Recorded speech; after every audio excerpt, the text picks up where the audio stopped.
You're listening to On Shifting Ground from Commonwealth Club World Affairs and KQED. I'm Ray Suarez. Back in the spring of 2015, there was fresh optimism in Havana. President Obama had just officially removed Cuba from the United States list of state sponsors of terrorism, and improved relations between the former Cold War foes signaled stronger international standing for the socialist island. Cuba is only 90 miles off the coast of Florida, but since the 1960s, Americans have been restricted from visiting. The prospect of renewed American tourism meant a new generation of Cubans might benefit from economic revitalization. But the COVID-19 pandemic stalled Cuba's tourist industry, and President Trump reversed many of Cuba's normalization efforts, including adding Cuba back to the state sponsors of terrorism list. President Biden was expected to return to Obama-era policy, but since taking office, President Biden has done little on Cuba. Today, the island nation is struggling to overcome a stagnating economy, crippling debt, and the consequences of that terrorist designation. Over the last few years, a record number of Cubans have fled the country, and according to Customs and Border Control, they're arriving at the U.S.-Mexico border.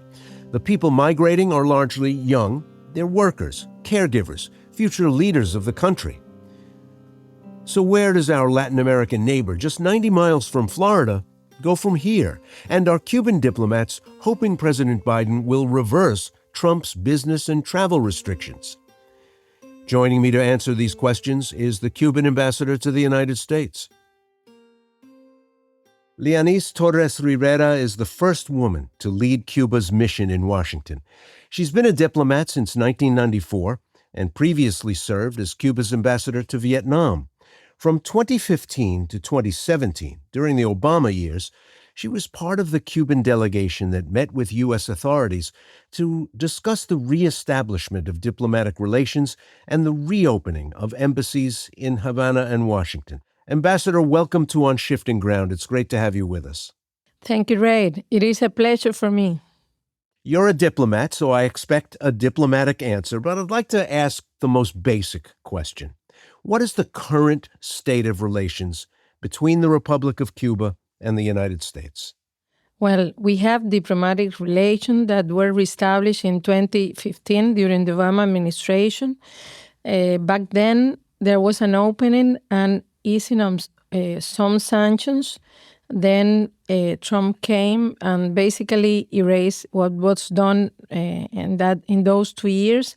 And now with the Biden administration, we keep our diplomatic relations. We are having dialogues in some areas of interest, talking about migration, law enforcement, environment, healthcare, climate change.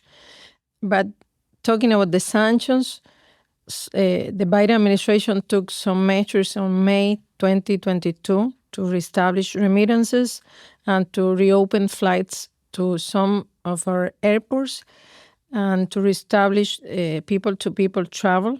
But Cuba is still on the list of state-sponsored terrorism, which is unfair, unjust for our people, and is bringing a lot of troubles and problems to our economy, hurdles. And this is where we are. We could be in a better place, but this is where we are. Well, you were very close. You were very intimately involved with the process during the Obama years that led to the reestablishment of diplomatic relations. Would you have hoped that by this many years later, things would have been better? Not only me, many people around the world and people in Cuba and also in the U.S. And not because what we think is, but because of Biden during his campaign was talking about that. And then we thought that at this point, for example, in terms of sanctions and the removal of Cuba of the list of state-sponsored terrorism could be completed, but it hasn't happened. Well, as you've mentioned it now, it's a big impediment not only to Cuba's relationship with the United States, but Cuba doing business in the rest of the world. That list of state-sponsored terrorism, that designation of Cuba really hurts your efforts to trade in the whole rest of the globe. The Biden White House, as you mentioned, said it would look into lifting that restriction. Do you know if the process has even begun? No, we haven't heard about that. It is a big problem for Cuba because there's no bank that wants to operate with Cuba because we are part of the list. Imagine, we are labeled as a terrorist country, which we are not.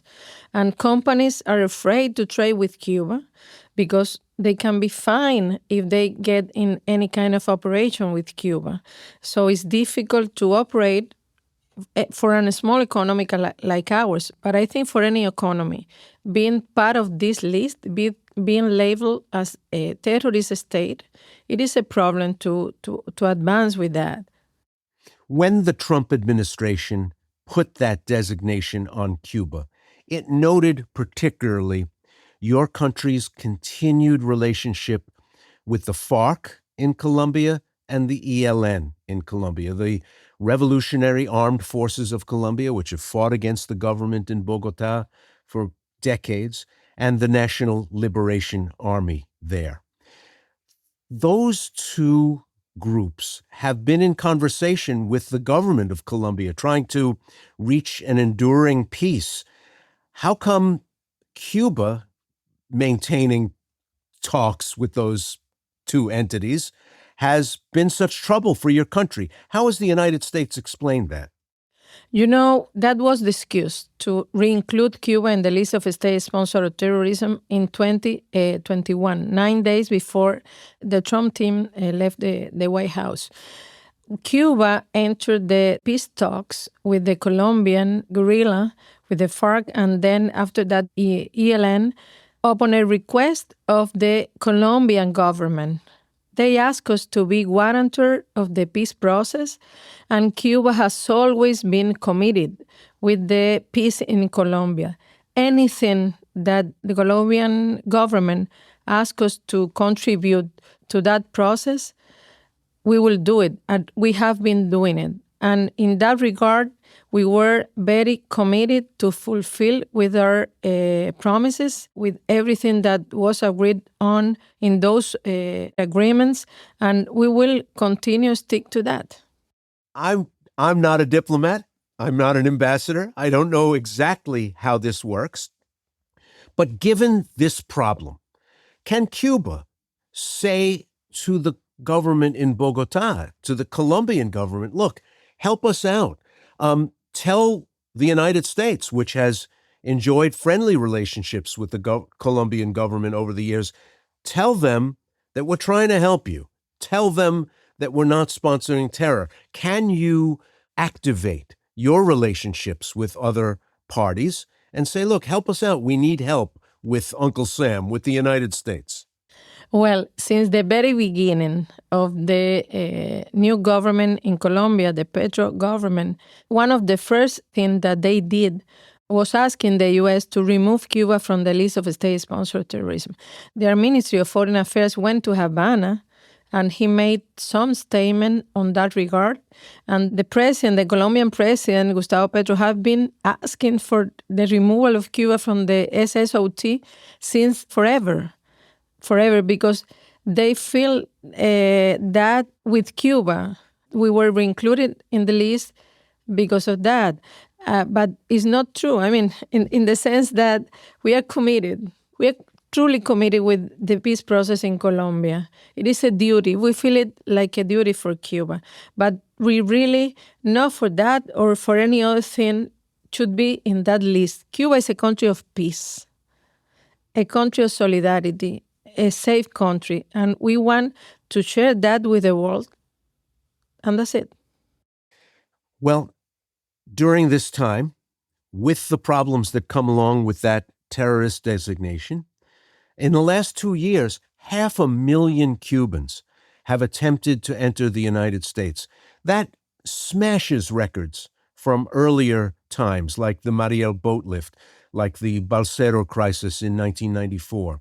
These big numbers were reached after the U.S. abandoned the old wet foot, dry foot policy that allowed Cubans to remain if they reached American territory. I think when American policymakers removed wet foot, dry foot, they thought it would lower the numbers from Cuba. The numbers from Cuba have skyrocketed. It's a significant share of your population. What is happening on the island that explains this exodus? You're right. It is a big exodus, and we don't want that. We want people to stay in the country. We want that, especially the young people, they see a future in Cuba. We are committed to that. But there's a direct link between sanctions and migration.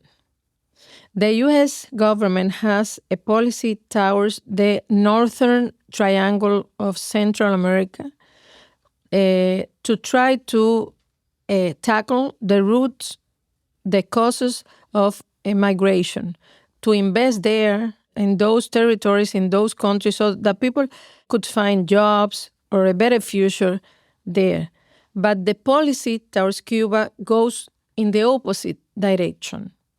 The sanctions are aimed to strangle the Cuban economy, and you are our neighbor. We should have good relation with the U.S., economically speaking, so people can see that our economy could go forward easily.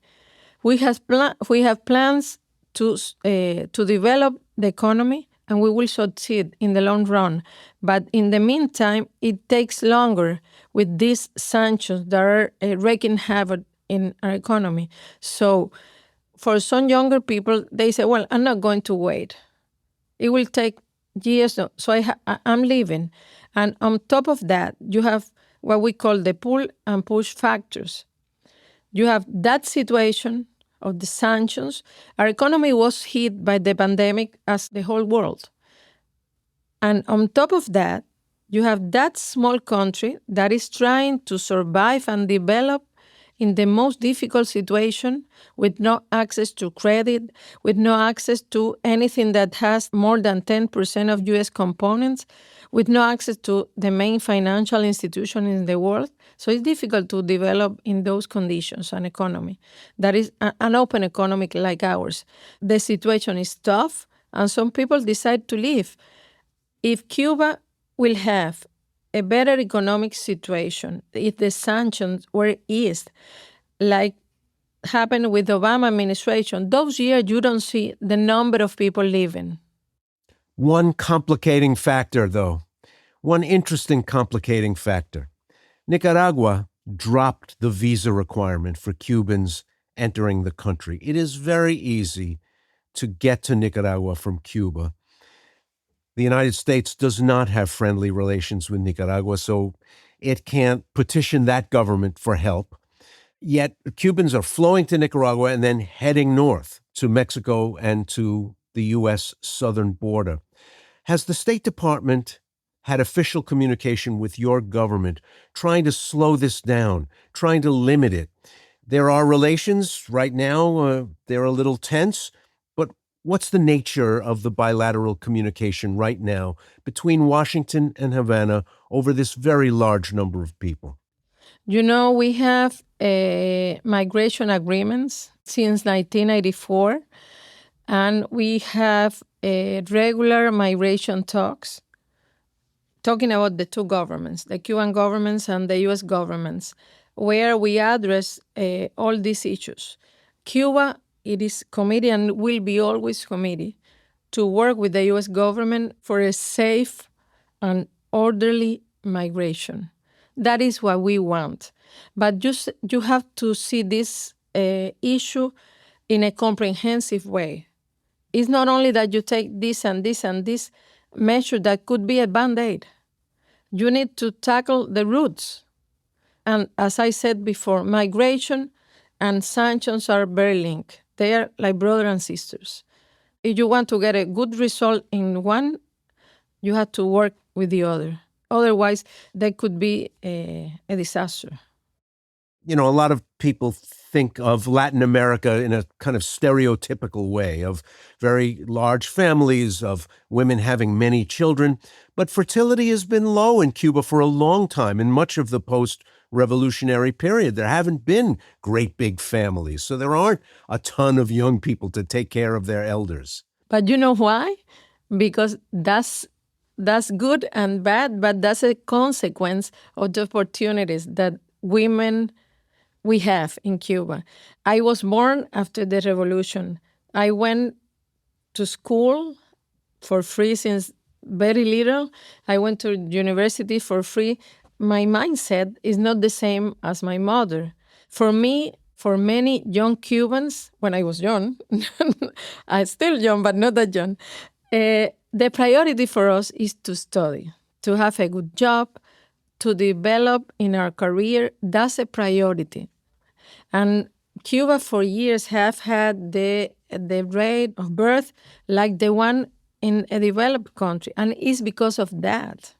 Because women think first in their career, in their jobs, and then, no, I leave it for my 30s to have children. And then when they have children, we think, no, one or two is more than enough because we have to work. We want to be ourselves. We are women with power, We have, in Cuba, for example, more than half of the National Assembly, our parliament, are women.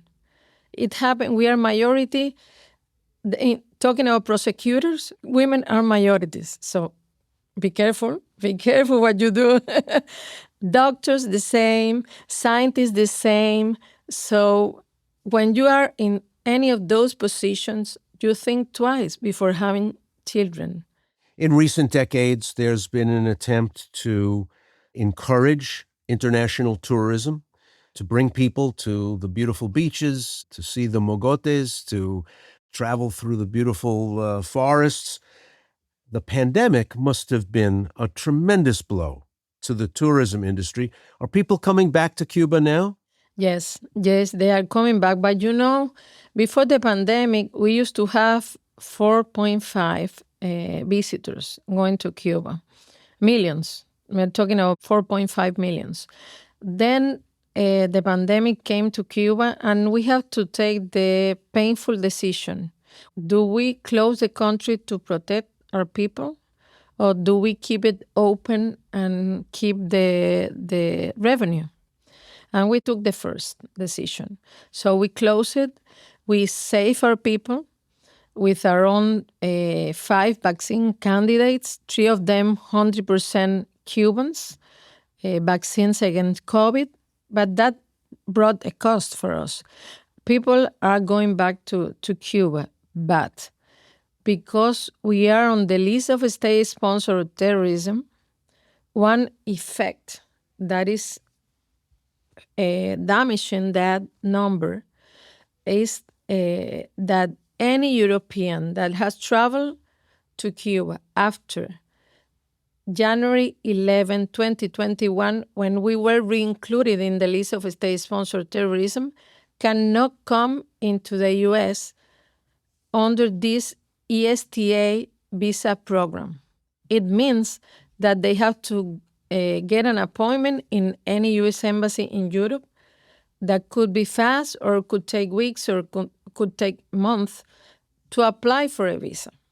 So when someone from European country has to do that, they say, no, I go to another country to have my holidays instead of Cuba because it takes longer and it makes a lot of trouble for me probably.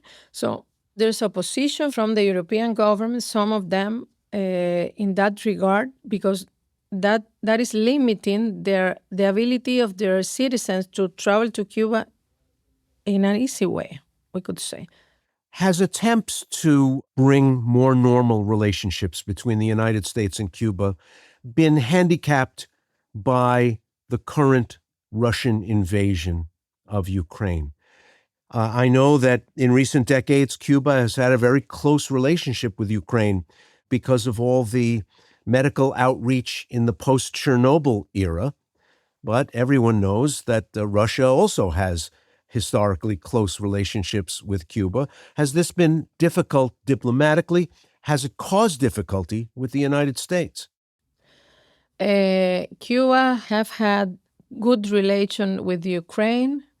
We receive in Cuba more than 20,000 children and relatives that have health issues after Chernobyl, and we cure them. And we keep that as one of the most beautiful things that we could do to help the Ukrainian people in that difficult moment. Cuba as a country and in our foreign policy, we reject the use of force or even the threat of use of force in any form. As a country that have been invaded by the U.S. and Spain before, occupied by Spain, we reject any kind of aggression of that form, and we have said that at the UN.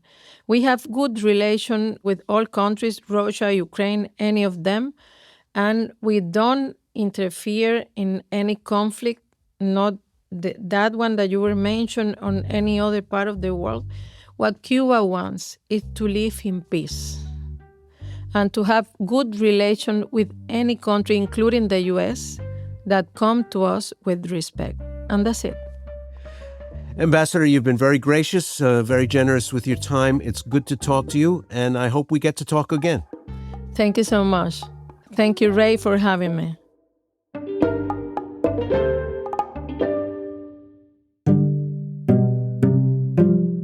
You've been listening to On Shifting Ground, produced in partnership with KQED, with funding from listeners like you. Today's episode was produced by Ryan Housel and Andrew Stelzer. It was mixed and mastered by Matteo Schimpf. Additional production and engineering were provided by Rob Spate. KQED's Jim Bennett is our technical supervisor. Jared Sport is our executive producer. Philip Young is co-CEO of Commonwealth Club World Affairs. Our music is from Blue Dot Sessions. I'm Ray Suarez. Thanks for listening.